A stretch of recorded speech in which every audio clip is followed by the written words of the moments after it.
And I'm Nona. Happy 2023. I know it's been a long time since I've been on. I think the last video I made was sometime before Thanksgiving or between Thanksgiving and Christmas. Here is the Reader's Digest version of what happened. In July, we were in Biloxi in our big red truck.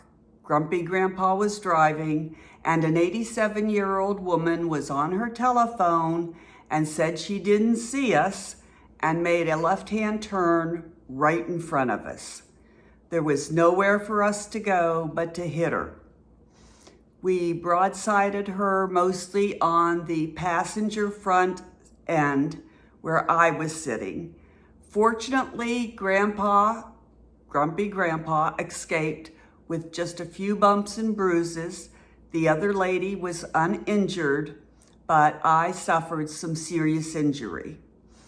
It took us 3 days to get back to Pensacola because there were no rental cars. We did go to the emergency room. They said I had some chest compression injuries and released us with some pain pills and muscle relaxers. When we got back to Pensacola, Grumpy Grandpa took me to the emergency room. They said I was seriously injured and needed to go to the trauma hospital, where I spent 6 days in ICU.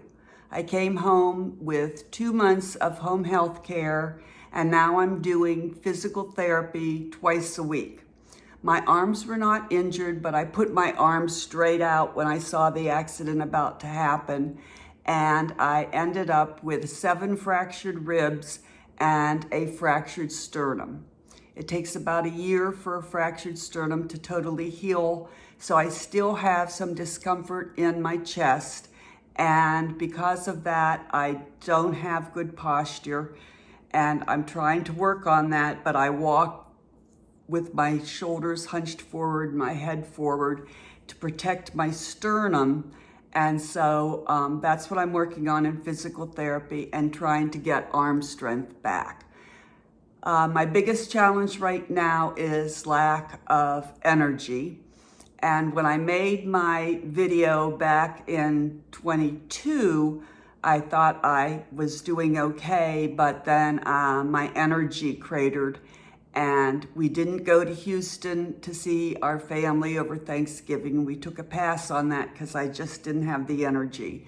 But we did go back for Christmas, had a wonderful time, got to meet our first great-grandchild, William, and that was wonderful. We got to spend time with family and friends, had a fantastic time, and it came home. It was great to sleep in our own bed again, and I am back to crafting. The thing is, I have to take it a little bit slower because if I push myself, it's 1 day forward and 3 days back.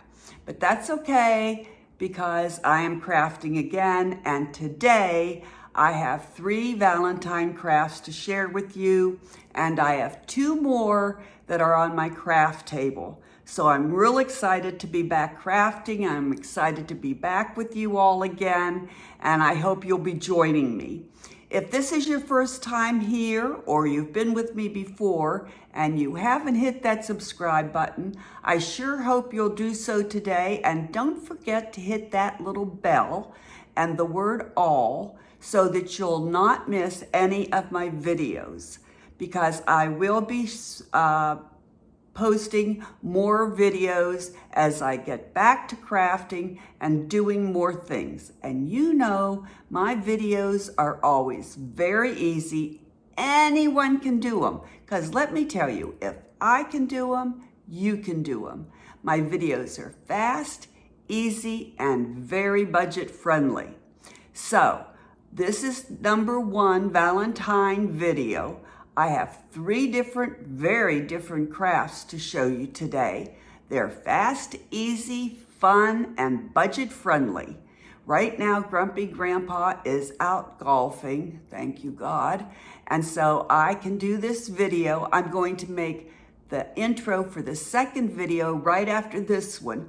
So if you see it and I'm wearing the same clothes with the same hairdo and the same makeup, don't be confused, but he's gone, the condo's quiet, and I'm gonna do the second intro finish those projects and get it up later this week, hopefully, or the beginning of next week.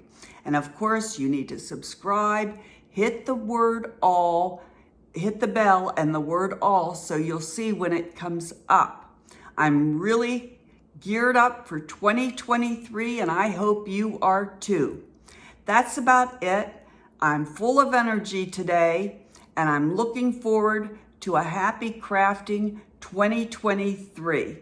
Thanks so much. Now let me get over to my craft table and show you what I've already done. Thanks so much.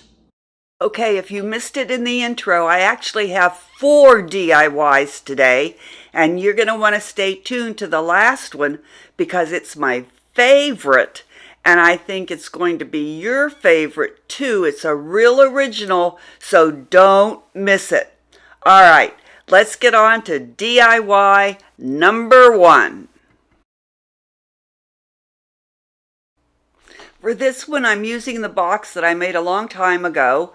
I just glued 2 of those little Dollar Tree crates together, put some little cubes on the bottom for feet, painted them white with some highlighter, and then filled them with styrofoam, took the word blessed, painted it, and wood glued it to the front.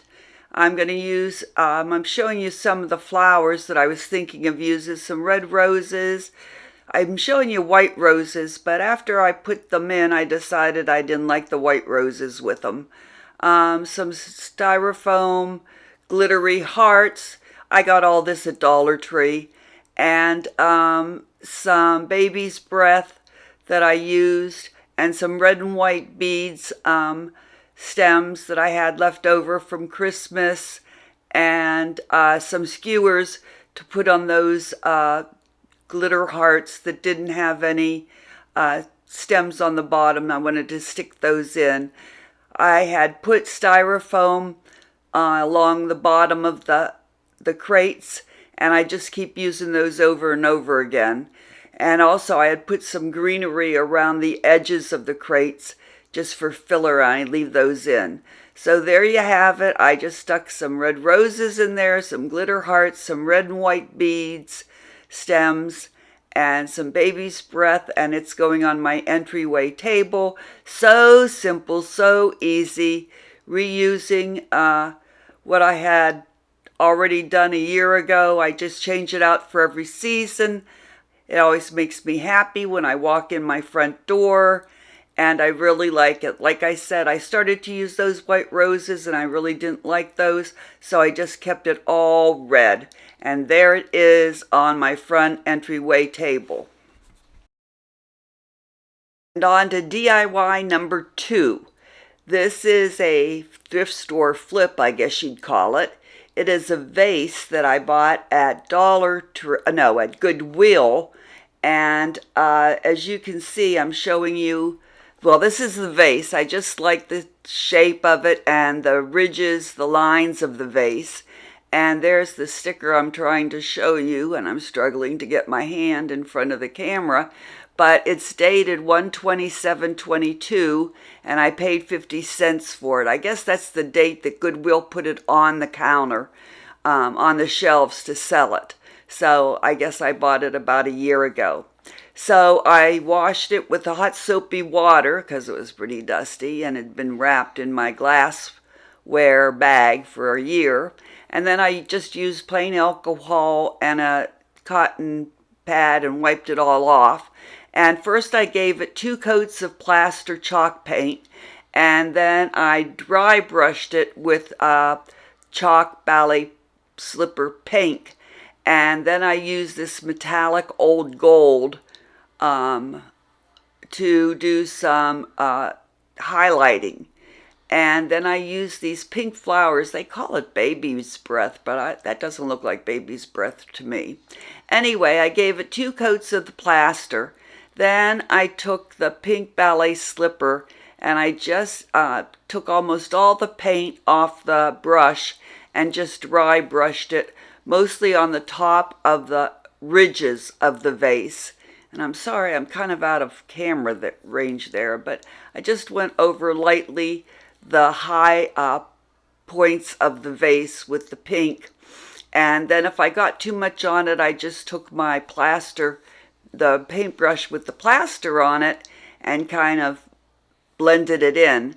Then I took that metallic gold, and at first I was going to use a teeny tiny brush. Well, I did. I tried using it, but it was just going on too thick. So I used the old finger technique. I just poured some paint out, dabbed my finger in it, and you don't see this part because my fingers were covered in paint, and rubbed a lot of the gold off my fingertip, and then just rubbed it on. And again, if I got the gold too heavy, I just took the pink brush and brushed over the gold. There's the metallic gold paint that I used. And I was looking for kind of a seashell, real delicate look. And then I took 3 of those little flowers, and I took the brush and put gold metallic paint on the edge of the petals and around the lip and the bottom of the vase. And I just wanted people to look at it and not be sure if it was pink or white or gold. I just kind of look at it and see all the different colors coming through. Then I stuck a white rose in it and set it on my other entryway table, and I think it came out real pretty. I was real happy with it. Tell me what you think. DIY number 3, which started out as a total fail, but I recovered. So I have this wire heart-shaped wreath from Dollar Tree covered in this red tinsel. And I had these beads in my stash, which I painted the bigger ones red and then the size down pink by putting them in a jar with some chalk paint and a little bit of water. And I shook the jars real well, and then I poured them out onto the cookie trays with parchment paper. So you can see the red was called crimson, and I had some pink chalk paint. And that worked really well, and I highly recommend using parchment paper, not aluminum foil, to pour them out into, because the parchment paper doesn't allow the beads to stick. So there's the jars. I had these, the only 2 jars I had, and they were a little big, but it worked out okay. So the beads dried just fine. They didn't stick to the parchment paper. Everything was going well at this point. So I let the beads dry on the parchment paper, and I took the tinsel off of the wire wreath. Well, the tinsel was double wrapped, and what I didn't know until I unwrapped the tinsel, that the wire was really, really thick, and the beads wouldn't fit on. And so when I got it all unwrapped, it was a mess. I couldn't get it back into a heart shape, so I trashed that. But I had a single wire round wreath form that I cut and shaped it into somewhat of what is a heart shape. And that was much thinner, so my beads would fit on. So I took the beads and I put them on this somewhat looking heart-shaped wreath. Okay, for Christmas I got this bow de bras from one of my sons, thank you Tyler, to make prettier bows, which kind of was a fail too. So I took it apart, I read the directions, and I didn't watch the video, which maybe I should do. And it's real easy to use, supposedly.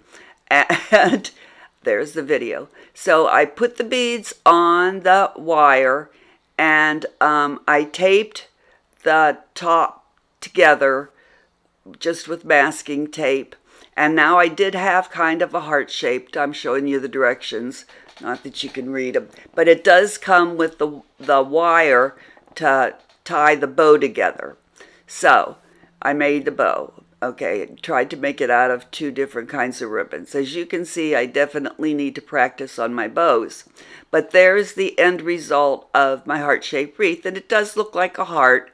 And I took the bow and I wired it on and tried to fluff it out and make it look pretty, which wasn't a great success. But there it is, and I'm happy with it. It came out like I wanted. I used some red and white baker's thread to hang it up, and that's my heart-shaped wreath. Hi, this is Editing Nona. For a quick announcement, My goal for 2023 is to post a new video on every Monday. And so I'm posting this on Monday, and I'll be posting another video where I've already done 2 of my Valentine projects. So stay tuned for that. Also, I'm going to be watching for open invites and challenges to join in. And on January 22nd, which is Sunday before the next Monday, I hope to join in with a video challenge, a crafter's challenge called What Would You Make? And I have a new craft project planned for that video that I've never shown on YouTube, my YouTube known as here before. So you won't want to miss that. It's fun, easy, and budget friendly. Everything can be purchased at Dollar Tree. It only takes a couple supplies. It's really fun. Anyone can do it. And you can make a lot of different things using this technique. So I hope you'll join me on Mondays for my regular videos, and then anytime that I join an open invite or a challenge. And of course, the way that you can make sure that you don't miss any of those is by subscribing, hitting the bell, and the word all. Okay, now back to our regularly scheduled program. DIY number 4. Okay, for this one, I had 2 white Christmas trees from Dollar Tree in my stash left over from last year. So I took those 2, I took off all the stuff off the bottom, and I used 2 kinds of spray paint, the red and the pink. The pink was candy pink and it was gloss, it didn't matter. And the red was apple red and it was satin, it didn't matter. So I took the 2 Christmas trees, took all the stand stuff off the bottom because I didn't need that.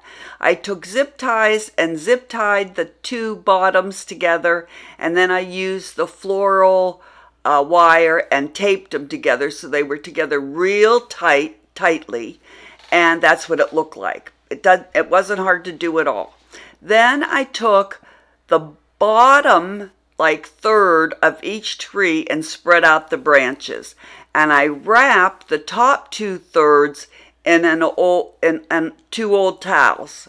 So now I just have the bottom exposed. Took it downstairs because we live in a condo, and in an old box, and sprayed the bottom third of each tree in red. Then when that dried, I covered the top 1/3 and sprayed the middle 1/3 with the pink. So I was going for an ombre look. Now, yes, some of the red got on the pink, some of the pink got on the red. I just used the red paint and touched it up. And I used the pink paint and touched it up. So now I have an ombre centerpiece where the middle part is red. Then if you go up, the next part is pink, and then the very top part is white. I hope you're with me.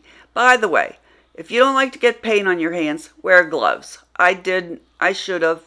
Still have paint on my hands.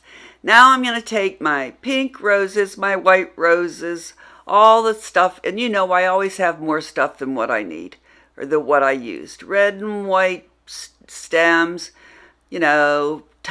red hearts, pink hearts, picks, tinsel hearts, ribbon, never use the ribbon, picks with red hearts, picks with pink hearts, all kinds of things. And all I did, I cheated. I just stuck those into the tree. I didn't hot glue anything because it'll be easier to take it apart and put it away by just taking all the little pieces off, putting them in a box, folding, putting the tree away, and then next year just getting out the little box and taking out all the decorative pieces and redecorating it. So there it is in the center of my dining room table. I think it looks so pretty.